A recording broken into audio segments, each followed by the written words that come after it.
G'day,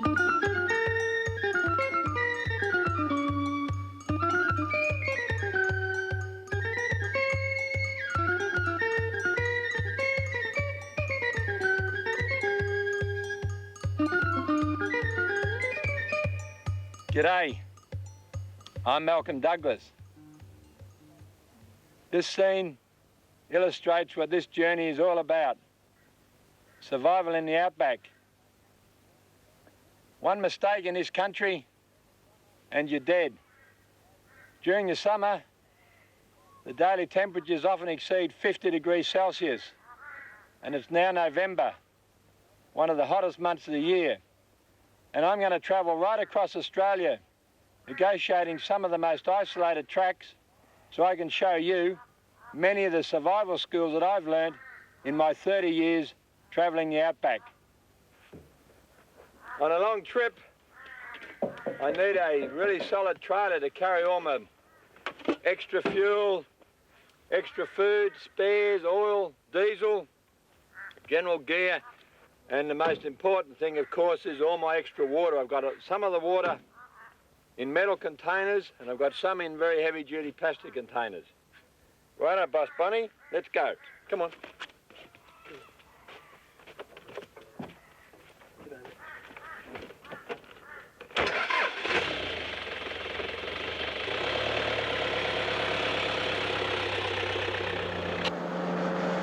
I'm driving east through the desert to Alice Springs.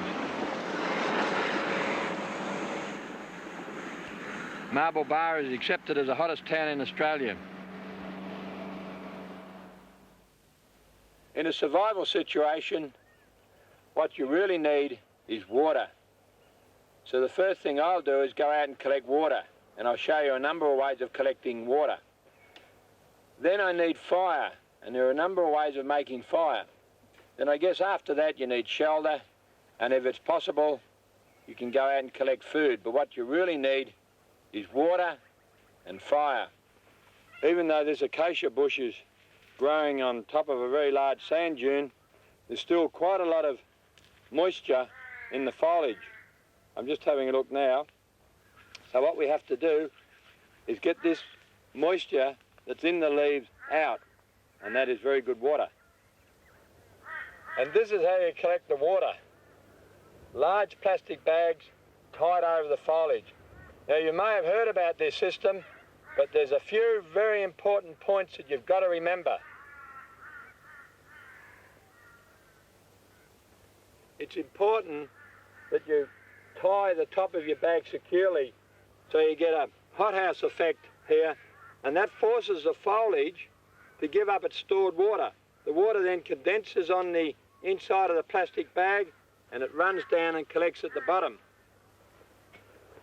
I've tied a piece of wire here, copper wire, and that stops all the rubbish and all the leaves from falling down into my water. The water can run through, but the leaves can't go through, so that stops too much of the rubbish causing this warm water to ferment. Now, unless you're very sure of your plant species, you've got to do what we call the survival taste test, because there may be toxins in the leaves, and that's very important. So what you do is you get about a teaspoon of water for a start, place it in your mouth, leave it for a few minutes, make sure that there's no irritation, no burning. If it's okay, swallow it down and wait about 4 hours.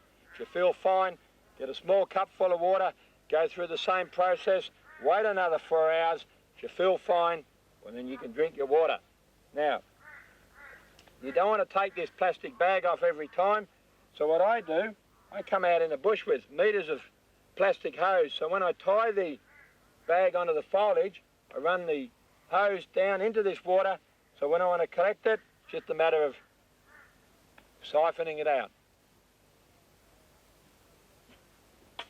Now I've dug a fair-sized hole here in the sand dune, and this is another good way of collecting water, although it probably uses up a fair bit of energy. So if you want to do this, make sure in a survival situation you do it at night or in the cool of the morning. Once I've got my hole dug and I've collected my vegetation, I place all the foliage down in the hole. with all the vegetation in place, I can now place this pot in the centre of the hole, and I've got my piece of tubing so I can siphon out the water later on. All I have to do now is cover this hole with a large sheeting of plastic. Now the plastic's very easy to carry in the bush. So before you go away, just buy some and keep it stored in the vehicle. And we just have to seal that round there, like that. All you need now is a rock, and you place it over the centre of the billy can, and make sure that is the last point on the plastic. So the water will run down the inside of the plastic, hit the last point, and it will dribble down into the billy can. So I'll leave that till the end of the day, and we'll come back and have a look at it. But now I'm going to go off and make some fire. There are a number of ways of making fire in the bush. The first one is where you get your long shaft and a piece of softwood, which I've got here, and you turn it like so. Now, that takes a lot of practice. You've got to be very experienced to do that. So there's an easier way of turning your vertical shaft, and I'll show you. I've made myself a bow. See, just a piece of green timber here that's flexible, and I've run a piece of nylon fishing line from the top to the bottom. I've got a bow. Righto, now what we do is just clean out that hole a little bit more. The secret ingredients, the dry rabbit dung. Drop that in the hole. Righto, now get our grass ready here to catch the embers. Now what you do is you grab your bow and you put a twist in the nylon line like that. So I'm now holding the vertical shaft, and we place it in the hole. Now what I've done is cut myself a piece of timber, and with my knife I've made a hole in the top of it. So that fits over there, and we can hold it, and now we just use the bow to turn the vertical shaft. And this still takes a lot of practice, but it's a lot easier.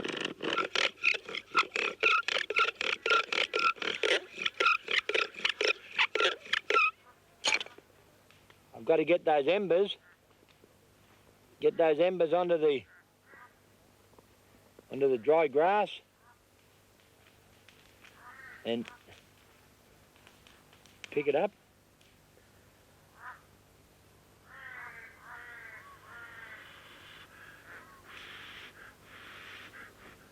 There we are.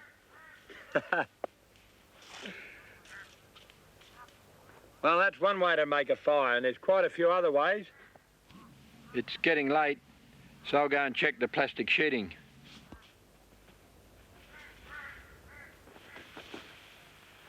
I've had this plastic over the hole now for about 6 hours, and I could leave it for another 24 hours, but let's just have a look and see how much water that we've gathered. So it's just a matter of pulling the plastic back, and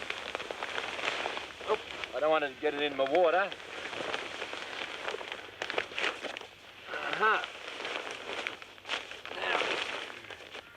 okay, there's quite a lot there.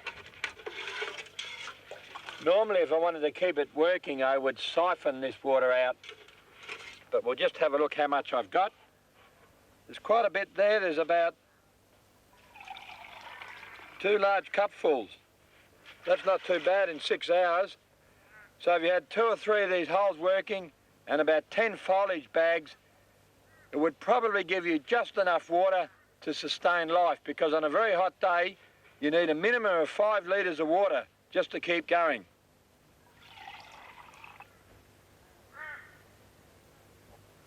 And it doesn't taste too bad.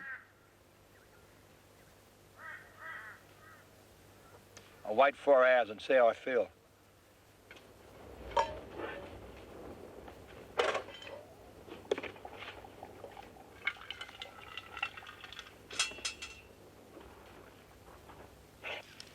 Now there's one other way of making a fire.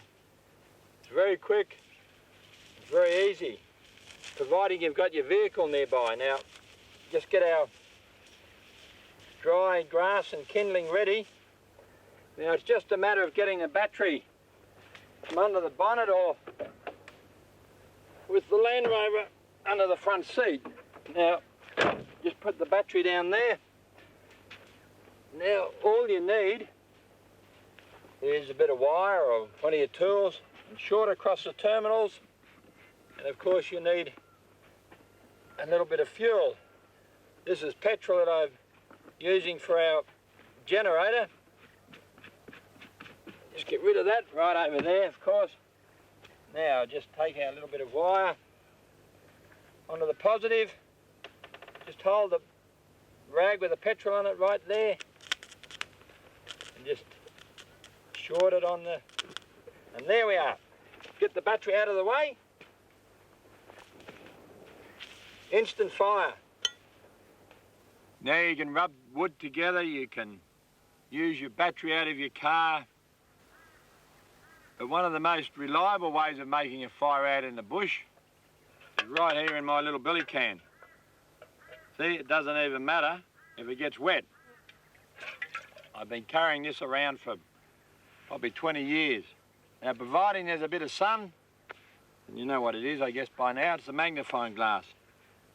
Just look after it, and if you haven't got one in the bush and you've got a camera and you're really desperate, well, you can always take the lens out of your camera and use that to start a fire. And this works very efficiently and very quickly. See, I just hold it there, concentrate the sun's rays, and it's smoking well already.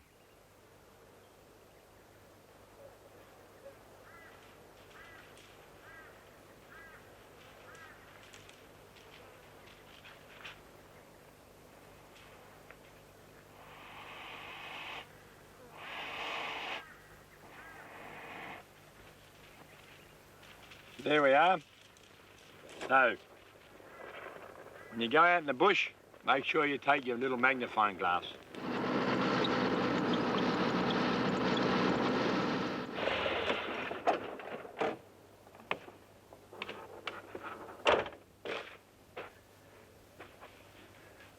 And when you're out in the desert and you may be short of water, always keep a good lookout for these. These are bore casings. Now these have been put down by the army or a pastoral operator, drilling contractor or whatever. Now, it's just a matter of taking the top off. Hello down there. Right, now just get a stone and check if there's any water. Just a small pebble. Bang. So there's water down there, so now it's just a matter of getting the water out and seeing whether it's sweet or whether it's salty.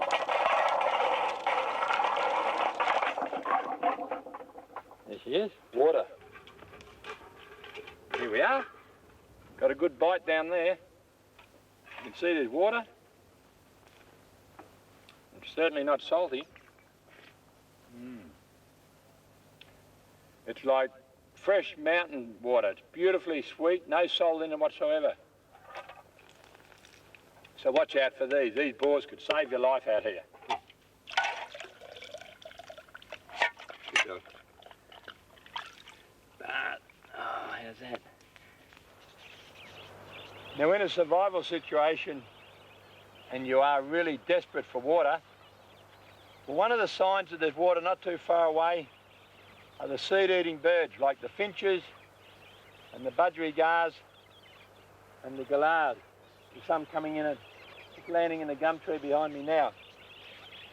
Now these seed-eating birds need water every day, so once you spot them flocking around, just observe which direction they go and where they land, because you can be pretty sure that they know where the water is. So just keep an eye on them and follow them up. And this is where the birds have been coming in. You can see here, this small finch has come right in next to me, and because he's so distressed and so thirsty in the heat, if I don't move, he's not taking any notice of me whatsoever. Just let him go down. There he is. No, he's not too sure about going in. Now this small well has been cleaned out by a mining company. Originally, I say it was a native well, an Aboriginal well. But one of the problems of finding these wells in the hot weather is all the dead birds in them. And you have to boil the water and do quite a bit of work on the water before you could drink it. Got these little budgies here, look at them, poor little things. 1, 2, oops, he's gone back in. Come on, mate. Come out of there. And down here we've got all these dead finches, dozens of them.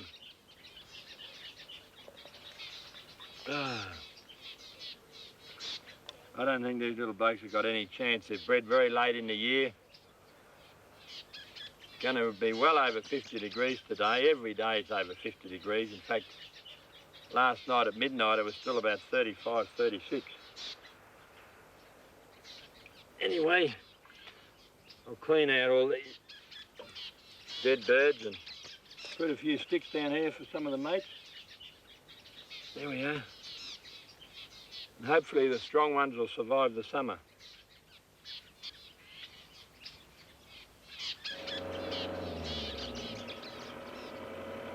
I'm now heading for Kirakara, one of the remotest Aboriginal communities in Australia. I want to call in and see my old mate, Jabanati. Hello, Jabanati. How are you? How things? Yeah? All right? Yeah. You want to show me that, cooking that corn here or that longara? And smash him up?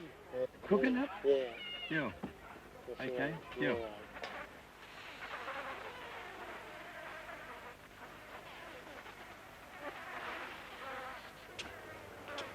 Now, of all the animals that the Penabe hunt, all the Aboriginal people in the desert hunt, the easiest one for a European to find in a survival situation is the goanna. You can find the hole, and if it's a fresh hole, you can see where the goanna's been digging, and you can see the track. Hey, Jabanati? Yeah. This is the track. Yo. You hey. Come up here. Now he's used a spear to prod around, and he found where, look, we got the spear, they do a lot of prodding like this, where it's hard, and where it's soft, as you know, that there's a good chance that he's located the burrow, because the goanna won't be at the front here. He could be close up or he could be metres away. You got him? Yeah. You got him? Yo. He's got him already. Now when you put your hand down a goanna hole, don't be deterred. Or don't worry you think he's going to bite you, because he always keeps his head down. You notice how he's hanging on there? Jabanati's going to pull him out. And of course the first thing they do when they pull them out is kill them, because they don't want them to run away. Now what I want to do is show you how they cook these goannas, because they don't waste any moisture. So now we're going make him fry and cook him up. You wait. Now what Jabanati's going to do is make a fire the traditional way to cook the goanna. We've got a very soft piece of wood here, cork wood, and he's got the edge of his woomera. You've got to get this hard edge and rub it into the soft wood. Okay? Yeah. You ain't. Righto. I've got to hold him.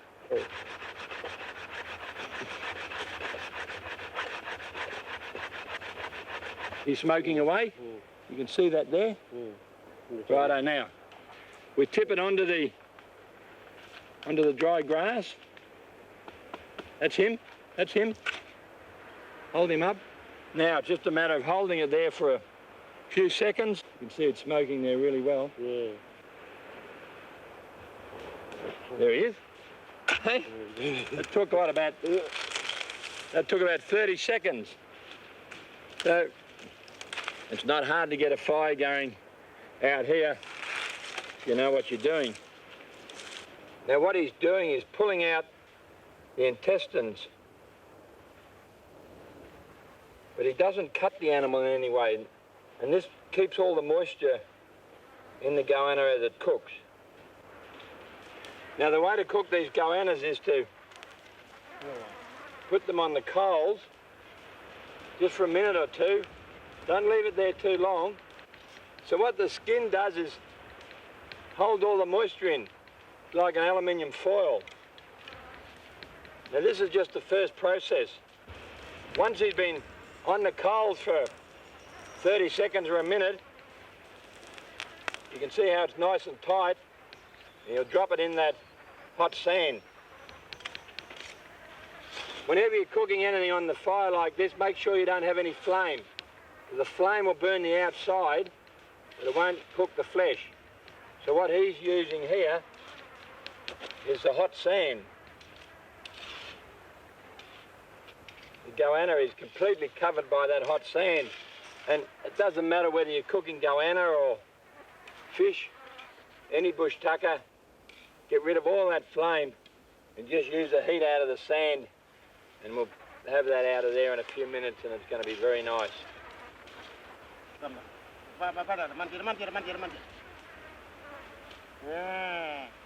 The Aboriginal people never overcook their food. It's only been in there for about 3 or 4 minutes, and you can see how that skin has kept all the juices in, and as I said earlier, it's like an aluminium foil. It's pretty hot.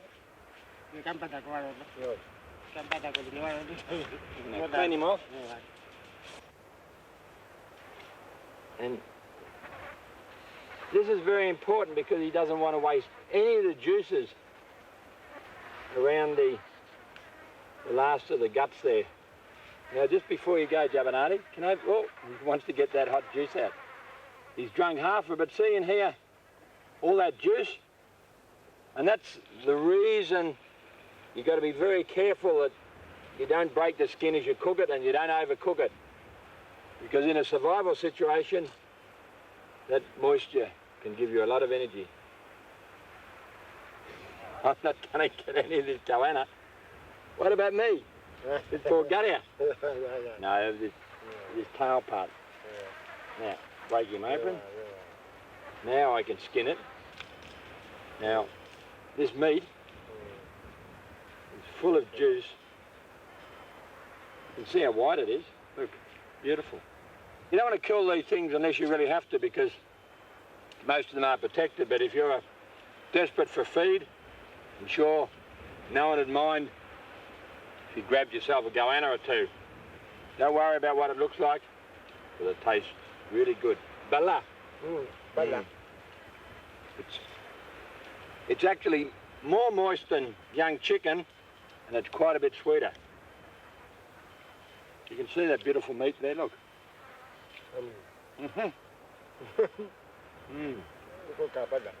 Kookaburra. Good goanna. Kookaburra. Another little survival trick is not to waste any of the bone or the skin. And Jabanati is pounding it all up into a paste. It was only up to a few years ago, when he was still living north of here at Lake Mackay, that they would never waste anything. You see how it's all smashed up there now, and it's just a pulp, and now he can eat it. I prefer it without the sand. It's still pretty good.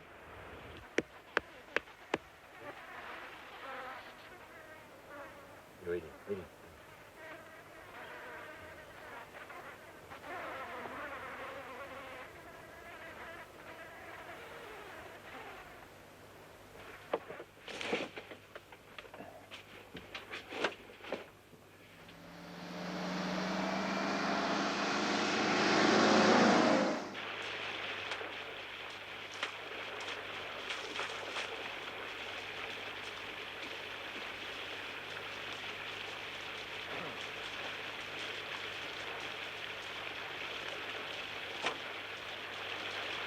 Often in the outback of Australia, you come upon these bores, a lot of water running out. Now these are artesian bores, and the water is usually quite hot, and it's normally too salty for humans to drink. So what I have to do is convert this salty water into water that I can drink.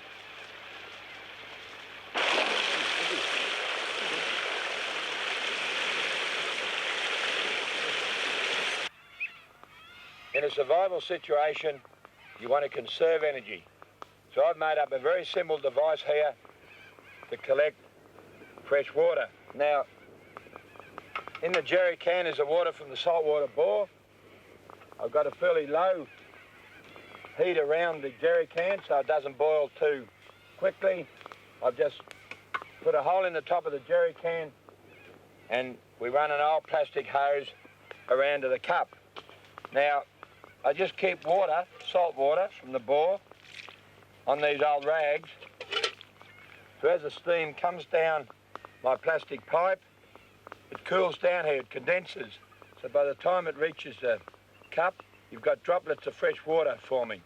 In an hour or two, that cup will be full, and in a survival situation, you'll collect enough water using your simple apparatus to keep yourself alive. Besides knowing how to collect water and make fire, survival in the outback means having reasonably good food. And one of the traditional foods of the bush is the damper. And I'm going to show you 3 or 4 different ways to make up a quick damper in the morning. Then later on, we'll make up some bread. So we're going to make it in this frying pan, in the camp oven, and straight in the coals. Now you can either use plain flour or you can use self-raising flour. So the first one I'm going to use is the self-raising flour. I'm not going to make big dampers, I'm just going to make small ones for say 2 people. Righto, just the flour and the water. You can use baking powder in the plain flour, just a touch of salt, and you can also use powdered milk if you wish. In a few minutes, just poking and kneading it, it dries out. You can rub all this flour off your fingers. There we are. Now, just dry flour on both sides of it. And there it is. It's only a small one. And that one's ready to be cooked. I'll make up 2 or 3 and then I'll show you how they can be cooked on the fire. On this plate, we've got plain flour. And this is probably more of a traditional damper where you just use plain flour and baking powder. Plenty of baking powder. And if you wish, some sultanas. And we'll mix all that up the same as we mixed the previous one.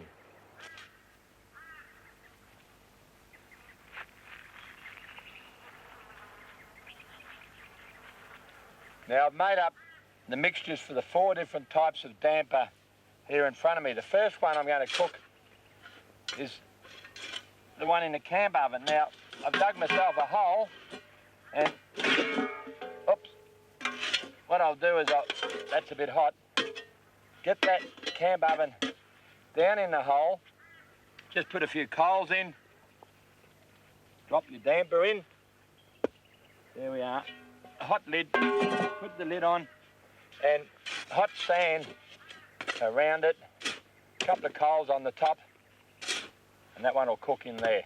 Now the other 3 are slightly different. This round one, I'm going to cook straight in the coals, in the hot sand. Make a bit of a hole, just drop it in there and cover it over. Cover it over with the hot sand. Make sure you've got no flame around it. Now, the second one,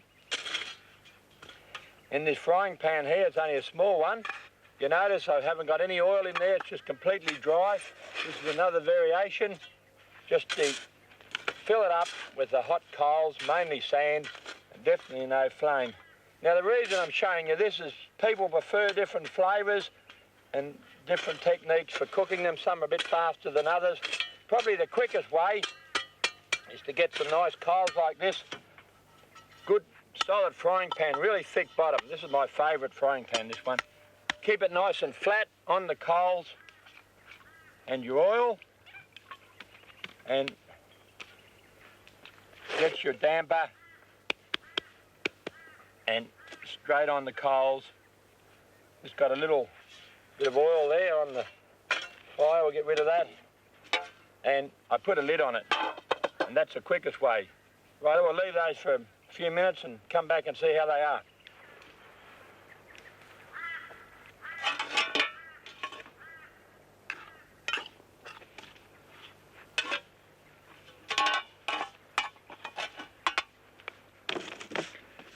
I'm just making up some bread while the damper is cooking on the coals there.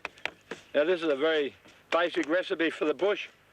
It's just plain flour, bit of salt, dry yeast, bit of oil, touch of sugar, warm water and flour. Mix it in a bowl, and then I'm kneading it up now for about 10 minutes, and then I'll put it in the bowl and let it rise, push it down again, let it rise up again, straight into the camp oven, and we'll have some good bread.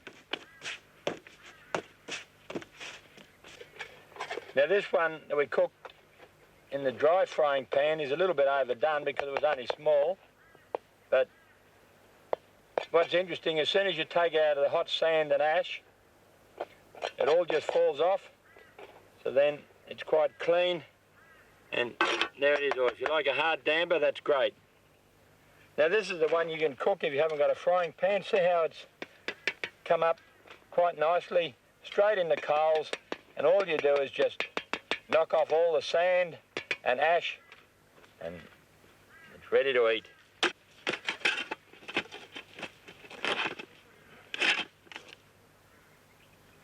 This one was cooked in the oil, and it'll have quite a distinct taste, and of course it's got quite a different colour. Put him over there next to the other one. Now the last one was the plain flour and baking powder in the camp oven, and it's probably the best of all because you've got the most controlled heat. There we are, isn't that beautiful? Now just grab a plate, put him on there, I'll break him open. Not too bad, very hot. Aha! Look at that. And I'll just have a look inside this one while I'm here, the one that was cooked in the coals. See? Very acceptable. So there's your 4 different types of damper, and they all taste pretty good. Now this is always the exciting part. Get the lid off and see how the bread is that I made earlier. Get the lid off so we don't get any sand in it. There we are. Pull it out. Pop it over there. Looks pretty good.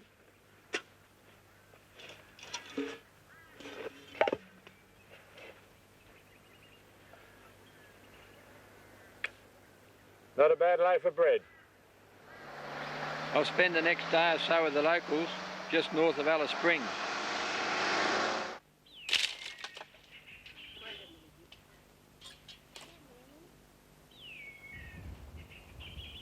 One of the most intriguing and interesting bush foods in Central Australia is the honey ant. Now, the honey ant is very hard to find.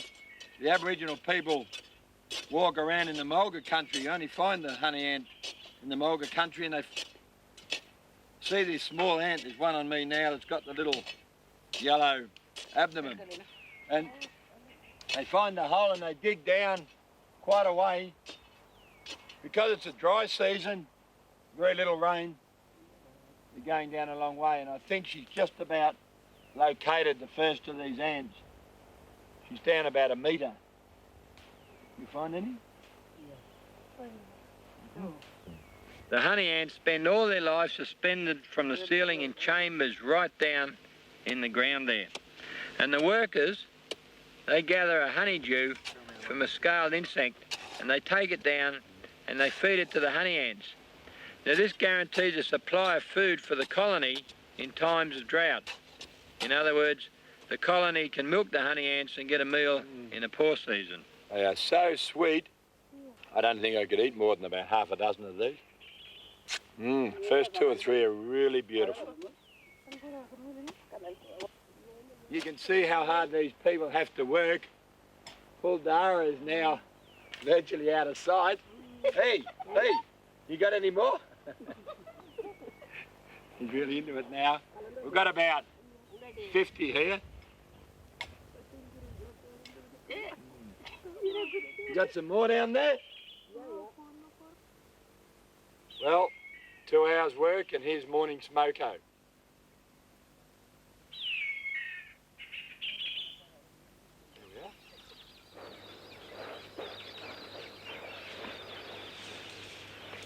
I've just been driving along this dry creek bed and I noticed this grass. See how green and lush it is? Now, if that grass was really dry and burnt off, it'd be a waste of time looking for water around here, but because that grass is so green, I'd say under here, not too far down's water. So let's have a look. Get rid of this hot, dry sand.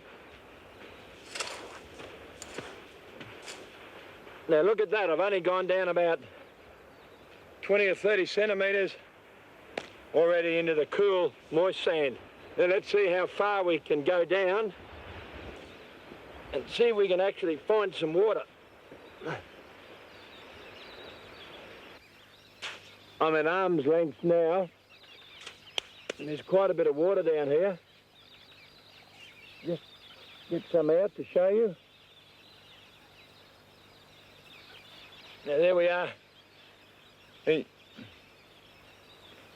Lovely.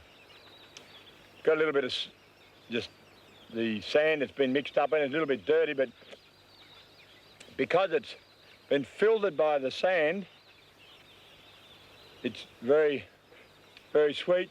It's just a matter of letting it stand for a few hours and all that sediment will settle to the bottom and you'd have good, clean water.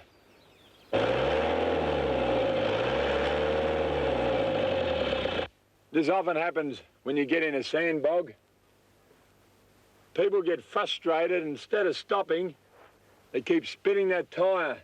And the more you spin the tyre, the lower you go down, and you end up with your diff housing bearing right down in the sand. And once the diff housing goes down in the sand, there's no way you can get out unless you stop and you lift the whole vehicle up. Now, it's often very hard to get a jack under here because the sand is so loose and the jack's likely to fall over. And I've gone down so far now that I can't get a jack under there. But I can use this. And this is quite an intriguing piece of equipment. I run that hose around to the exhaust and I get this bag. It's called a power jack. I get this under a firm spot and I'm going to lift that vehicle right up out of the sand. Now that the bag's in position, it's just a matter of using the exhaust gases to lift the vehicle out of the sand bog. So I just idle it.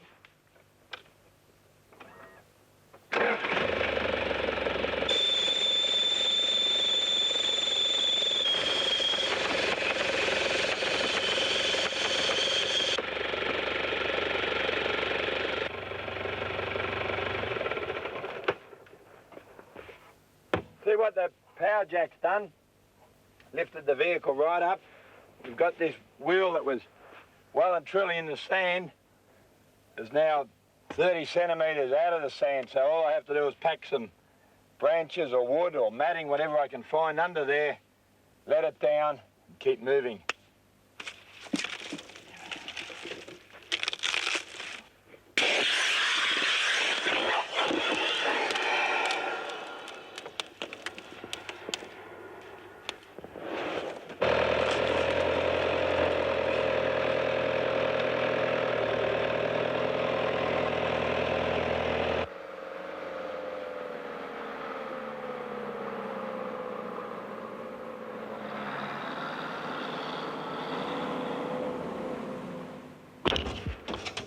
Good. Bath. Bath. How's that? Huh? Come on. Bath. I've been hoping that there may still be some water in Lake Eyre, but here near the track, it's just a huge expanse of salt. I'm now heading east towards the Strzelecki track. It's spectacular country, but you wouldn't last long out here without water.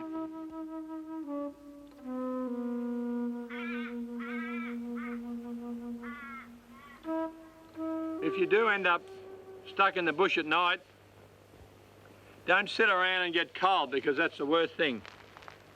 If it's possible, light a few small fires, because it's better to have the heat right round you rather than one big fire in front of you. The other thing is that if it's possible, dig yourself a hole below ground level. So as the winds come up at night, you're below the wind, and that'll stop the chill factor. Also, some good shelter behind you as a windbreak. If you haven't got a natural windbreak, make yourself a windbreak. Plenty of plywood stacked all around, so you don't have to waste your energy wandering off at night. Okay, let's have a good sleep. Good night. Hello, Bun. That's funny. One thing I forgot to mention, if you've got a dog, make sure it joins you in the trench, because a dog will keep you very warm. You know the story about a 1-dog night? It's not very cold, but if you've got an 8-dog night, it's freezing. 1 dog's better than no dog at all. Come on, Bon, let's go and have a good sleep. How's that?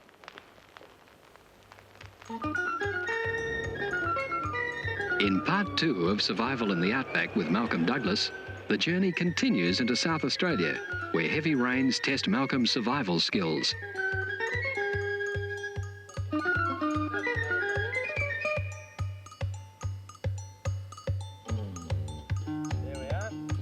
He battles on until he reaches the sand dune country, where he's confronted by a catastrophe that's destroying much of inland Australia. Be sure to join Malcolm on another epic journey through the Outback